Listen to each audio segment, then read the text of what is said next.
And they wrote it, That's what's up. produced it, and it just dropped. So please support them. Next we have our valedictorian address by Ryan Cajun.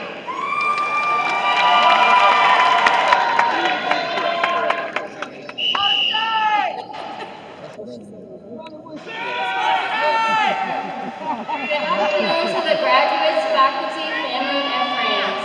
I am Jaya Cager, and I am honored to be the valedictorian of Sci High's class of 2025. It has not been an easy path to get myself where I am today, and I did not do it alone. I want to thank my mom, who provides me with unwavering support, unconditional love, and a constant shoulder to lean on. No matter what happens or how it looks, she always manages to make things happen for us. Her strength as a single mom is unmatched, and I know that I can always go to her about anything. Thank you to everyone who has given me a ride to my second school, NOCA. For the last 4 years, I have attended both Sci High and NOCA for visual arts, and finding transportation has not been easy. I am thankful to those who drove me to NOCA, allowing me to be in a space where I could further develop my craft. Thank you to my ancestors for paving the way before me, and to those on my spiritual team that provided guidance and support on the things I cannot always see or manage. A part of how I stand speaking before y'all today is solely on prayers that have not gone unanswered. I also want to thank my academic guidance counselors, especially Ms. Rosemary.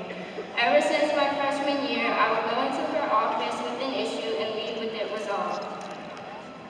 Congratulations to the class of 2025. With the endurance of the pandemic and Hurricane Ida affecting our freshman year, various changes within the school, and personal moments of struggle, we all still made it and are now moving on to the next chapter in our lives. For some of you, this is probably the most you have ever heard me speak. During high school, I have always been the quiet girl in the classroom or the library in the mornings doing her work constantly. While hard work does pay off and is what got me here, two things can be true at once. Striving to do my best became a slippery slope of perfectionism and striving to be the best. I found myself striving for an A in each of my classes and would have moments of spiraling if it ever dropped momentarily to a B.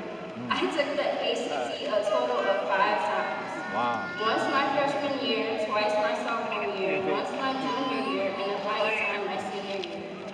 You would think that I would have scored a 30 or higher at least once, but I did not. Each and every time I faced terrible anxiety that was physically taxing. The thought of how heavily the score would affect my future caused severe feelings of worry. Through that experience plus some, I learned that not only is failure inevitable, it is also a teacher. My uncle would always say, what hurts instructs. Unfortunately, I did not have much time in high school to discover myself outside of my academic and artistic endeavors. It wasn't until very recently that I started to break out of my shell and understand my worth. Outside of being the valedictorian with perfectionist traits, I also enjoy making my own bread, and I am not above being lazy. I know it may sound ironic coming from me, but there is a life outside of working and striving. It took the experience of failure to understand that I am more than any of my academic achievements. My worth does not lie within my artistic abilities, what schools I've gotten into, or my looks. It lies internally. But if you're wondering who did my makeup, Mary on the Beat did it, so book with my cousin. Your worth lies within you, not on you. Your path is your path, and the bumps in the road cannot be escaped and only serve to get you to higher levels of success. Thank you. All right.